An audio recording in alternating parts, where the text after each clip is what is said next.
They call it the Malacca Dilemma, and it applies to any war scenario with the US, but Taiwan is probably the likeliest. So how can you neutralize the threat of suddenly losing access to outside oil? Well, one way is to build up renewable power sources like wind and solar, which, yeah, check, China has been doing. Another is burning more coal, check. But the best way is to stockpile so much oil in advance that you can go without imports for a year and keep the lights on for as long as the war takes.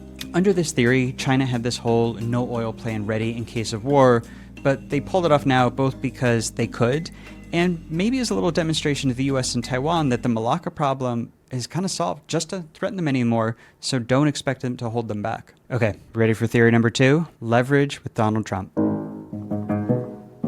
Trump and Xi actually just had a big one-on-one summit in May. And, watching this, it's not hard to imagine Xi telling him, hey, Donald, I'm single-handedly saving your economy right now by absorbing the oil shock so it doesn't hit the United States. So you want me to keep this up? You better make it worth my while. Because he knows if there's one thing Trump has shown he's sensitive to, it's the price of oil. Now, nobody can prove this happened. Yeah, a few weeks beforehand, the US did withdraw a bunch of missile defense and other weapons from China's periphery, which China liked to use in the Middle East, but that might be a coincidence. I would consider this the softest theory. Still, as long as the war goes on, Xi Jinping really could nuke the US economy anytime he wants by resuming Chinese oil imports and exhausting global supplies. Did he remind Trump of that fact when they met? We don't know. If you're still watching, you probably want to understand the world better.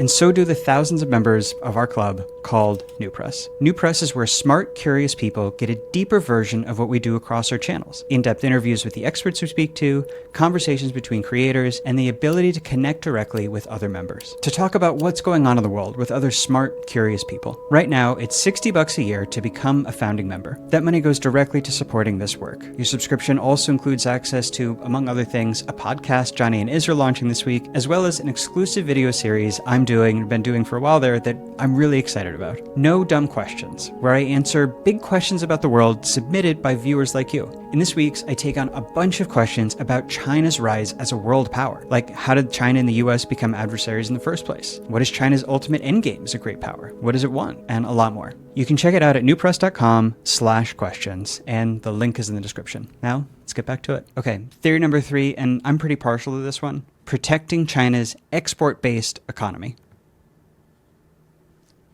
China's economy, like we said, centers on manufacturing and exporting basically everything in the world. Here's every country China exports to, scaled by overall value. Now let's cross out all the countries whose economy would implode in a sustained oil shock. This one, probably these guys, definitely the Europeans. Yep, here. Okay, well, China just lost half of its export market and a bunch of its economy with it. Or that's what would have happened if China hadn't propped everyone up for 3 months by absorbing the oil shock. Now, I can't prove that's why they did it, but I do think it would make a lot of sense. Okay, theory number 4. They did this to prove to the world that China now controls the global price of oil. I had to print this out of my home printer because the photo printer stopped working. That's why the Chinese flag is purple. I don't know. My apologies to China.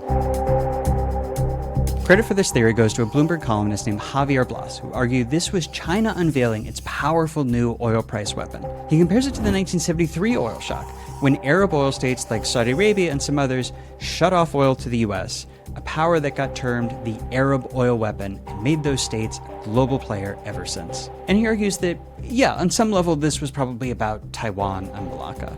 But if China proved that it can flip 5% of the world's oil demand on and off like a switch, that gives them Saudi Arabia-level influence over the world's most valuable resource, which gives them a lot of leverage over any country that buys a lot of oil or that sells a lot of oil, which is pretty much all of them. I think there's probably some truth to all 4 of these theories, right? I don't think they're mutually exclusive. Now, we don't know enough. We can't peer inside Xi Jinping's head and know which one is the truest, but I think if you look at these 4 together, you have a pretty good understanding of why China did this. So the question now is, what does all this add up to? What does it change about our world? And we, the world, learned a few new things here. 1, China has neutralized the so-called Malacca Dilemma that would have allowed the US Navy to shut down their economy.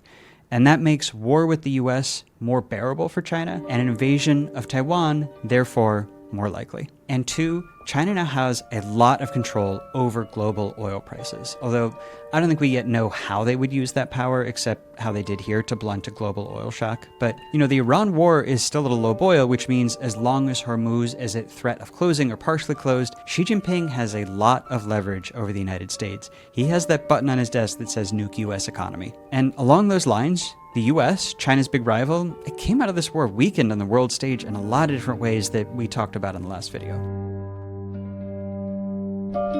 Russia, meanwhile, is still mired in Ukraine. That means that among the major world powers, China is looking pretty good right now, which is part of why there is a growing consensus that the war's real winner was China. China won, they're the winner, China's the big winner here, China wins. This is a little too clever, I think. Iran won the Iran war, but China did win something very, very big. And it's easier to explain if I put it on the board for you. So forever and ever, these have been the three world powers of oil for like the last century. The US, Saudi Arabia, Russia. They are the three biggest producers in the world by far. The US guarantees free flow of oil in the world's oceans and controls the US dollar. Saudi Arabia is the de facto leader of OPEC, the alliance of oil-producing states. And Russia, in addition to being a world power and a huge exporter, controls land-based oil flows across a bunch of Europe and Asia. But this era might be over, or at least starting to end. The US proved in the Iran war that it cannot guarantee the global free flow of oil anymore. And Russia is under global sanction and can barely sell its own oil. So these two powers might be out. And who displaced them? Well, arguably, one of them is Iran, which is not the world's biggest producer, they're ranked 7th, but they proved that they can unilaterally turn on or off 20% of the world's oil supply, and nobody can stop them. And the other new global oil power, I think you know where this is going. I think you can make an argument for China. They kind of control the price of oil now, or at least have huge influence over it because they can switch 5% of global demand on and off, and because they were able to do what the United States wasn't in this war, and secure sufficient flows of the world's most important resource, single-handedly saving the oil-burning world from disaster. That sounds like the behavior of a global oil power to me. Now, I don't know what China wants to do with that power. I mean, we have some educated guesses, obviously, but they're not telling us. They might not even know. They might have themselves just discovered how powerful they are here right along with the rest of us. But one thing is for sure, now that they have this power, they've demonstrated it, they've proven to the world that they have it, I am certain this will not be the last time that we see it deployed.